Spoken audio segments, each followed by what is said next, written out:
Halo sahabat Prodia, perkenalkan saya Dr. Arya Govinda Roseru, SPPDK Gervi Nasim. Saya merupakan dokter internis konsultan geriatri yang juga praktek di Prodia Senior Health Center. Dalam sesi expert sharing bersama sahabat Prodia kali ini, saya ingin berbagi informasi mengenai penyakit demensia Alzheimer. Demensia merupakan sebuah kondisi degeneratif di mana terjadi penurunan fungsi otak yang progresif. Kondisi ini menimbulkan penurunan fungsi intelektual yang ditandai dengan terganggunya minimal 3 dari fungsi kortikal luhur, yaitu bahasa, memori, visuospasial atau pengenalan ruang dan tempat, kemampuan eksekutif, dan emosional.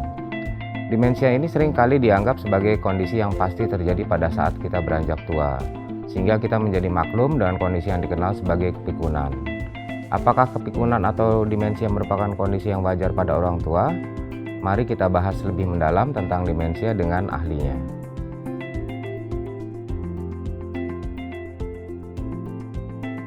Kebanyakan memang penyakit ini ditemukan pada mereka yang sudah berusia 65 tahun ke atas.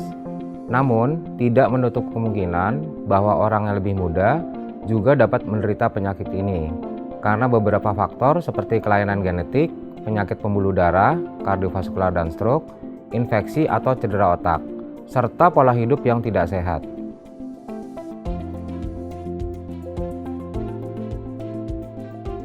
Demensia sendiri terdiri dari berbagai macam bentuknya, baik berdasarkan penyebabnya atau gejala yang dialami. Hampir 75% demensia adalah Alzheimer. Demensia vaskuler merupakan demensia terbanyak kedua setelah Alzheimer.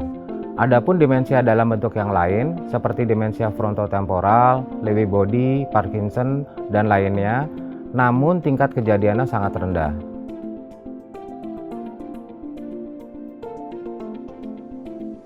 Gejala yang ditimbulkan oleh demensia terdiri dari 10 gejala awal. Gejala ini dapat dibagi menjadi 2, yaitu gangguan kognitif dan psikologis. Gangguan kognitif meliputi kesulitan berkomunikasi, konsentrasi menurun, sulit bertutur kata, sulit mengkoordinasikan pergerakan tubuh, hingga sering merasa linglung dan bingung.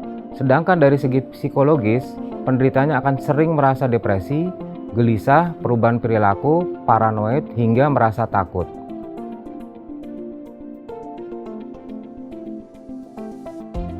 Faktor risiko demensia Alzheimer yaitu meliputi 1. Usia, yang kedua pembawa genetik, yang ketiga faktor gaya hidup dan penyakit penyerta, yang keempat faktor lingkungan dan juga faktor lainnya.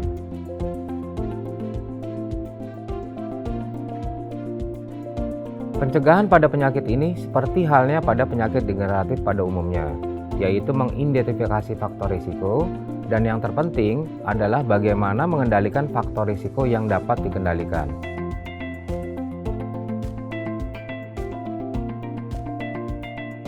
Pada dasarnya, check-up yang dilakukan seperti check-up pada umumnya, menilai fungsi dan kesehatan berbagai organ.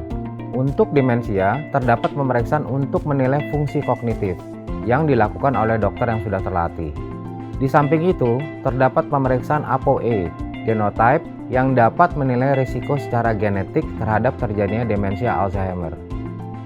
Dari sharing session tadi, semoga sahabat Prodia mendapatkan manfaat serta wawasan baru mengenai penyakit demensia Alzheimer.